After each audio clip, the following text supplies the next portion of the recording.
হগলবাড়িয়া থানার অধীন স্বপনপুর মোড়ে পথ দুর্ঘটনায় মারা গেলেন এক যুবক, গুরুতর আহত আরেক যুবক চিকিৎসাধীন হাসপাতালে। এলাকাবাসীর পথ অবরোধ। স্থানীয় সূত্রে জানতে পারা গিয়েছে যে দুইজন যুবক সকালবেলায় নামাজ পড়ে মসজিদ থেকে বাড়ি ফিরছিলেন। এমন সময় দ্রুতগতিতে একটি মাছের গাড়ি করিমপুর থেকে জলঙ্গির দিকে যাচ্ছিলেন। ওই যুবককে ধাক্কা মারেন। দুই যুবককে হাসপাতালে নিয়ে যেতে যেতেই রাস্তাতেই একজনের মৃত্যু হয়, অপরজন চিকিৎসাধীন রয়েছেন হাসপাতালে। মৃত যুবকের নাম সুজন মণ্ডল। তিনি পরিযায়ী শ্রমিক, কেরালাতে কাজ করেন। রোজাতে রমজান মাসে তিনি বাড়ি এসেছেন। এই ঘটনা ঘটে যাওয়ার পরে স্বপনপুর মোড়ে এলাকাবাসী পথ অবরোধে বসেন। ঘটনাস্থলে হগলবাড়িয়া থানার বিশাল পুলিশ বাহিনী যায়। ঘাতক গাড়িটিকে আটক করে নিয়ে আসে, তবে গাড়ির চালক পলাতক। এলাকাবাসী স্বপনপুর মোড়ে 15 মিনিট ধরে রাস্তা অবরোধ করে রাখেন। এই ঘটনায় নেমে এসেছে এলাকায় শোকের ছায়া। Bureau report, crime press, Bengal news. Police এসে গালাগালি করছিল, এখানে বলছিল রাস্তার সাইড দিয়ে বাড়াতে বলছিল।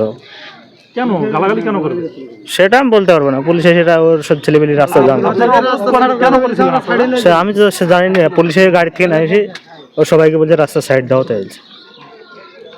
মানে তখন রাস্তা জ্যাম অবস্থা ছিল নাকি?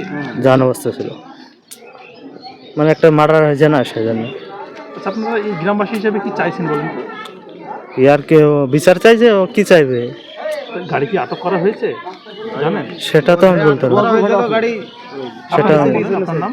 আমার নাম আশরাফ মন্ডল। কারণে স্পিড কারণে পুলিশ দাঁড়াচ্ছে আর এক জায়গায়, অ্যাক্সিডেন্ট হচ্ছে আর এক জায়গায়। আমি রোডে চলার সময় কিছু করতে পারছি না। কিছুদিন আগেই তো আর মোটামুটি আপনার 25 তারিখে অ্যাক্সিডেন্ট হয়েছে, ওই সামনে কিছুক্ষণ 10 হাত দূরে বাসে মেরেছে, ডাইরেক্ট পিছন থেকে মেরেছে। ও লোকটা স্পট মার্ডার, স্পট ডেট।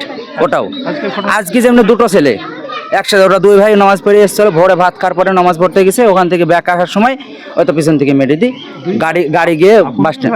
আপন তো পাশাপাশি, চাচাতো দু ভাই। বয়স কেমন হবে? একটার আনুমানিক 24-25 আর একটার 11-12, একটা 27, একটা 11-12, দুটোই বাচ্চা। একটা গুরুতর অবস্থায় এখন ভর্তি আছে, আর একটা মারা গেছে স্পট ডেট, ওখানে যেয়ে মারা গেছে। আপনারা অবরোধ করেছিলাম, বড়বাবু দায়িত্ব নিল, দেখা যাক কি হচ্ছে সেটা। বড়বাবু বলছে যে এখানে ক্যামেরা লাগাবে, প্লাস লাইট লাগাবে, প্লাস দুটো করে সিভিক, একটা কনস্টেবল এখানে পাহারাদার হিসেবে রাখবে। এটা মোড় হিসেবে, 4 মাথার মোড় হিসেবে আমরা তুলে নিলাম। আমরা ওইটাই পুলিশটা জন্য ঠিক মতন কাজটা করে, এবং এখানে একটা সিভিক এবং একটা কনস্টেবল এখানে জন্য পাহারা দেওয়ার জন্য আমরা প্রত্যেক সময় না আমরা চাই। এখানে দীর্ঘদিনের ইসের জন্য আমরা চাই। আর এটা না করলে আমাদের অবরোধ, এটা না হলে পরক্ষণে আবার একটা অ্যাক্সিডেন্ট হতে পারে। কেন 25 তারিখে একটা, আজকে একটা, দুটো হয়ে গেল, দুটোর মধ্যে দুটোই মার্ডার, স্পট ডেট। আমার নাম রবিউল মণ্ডল, এখানে বাড়ি।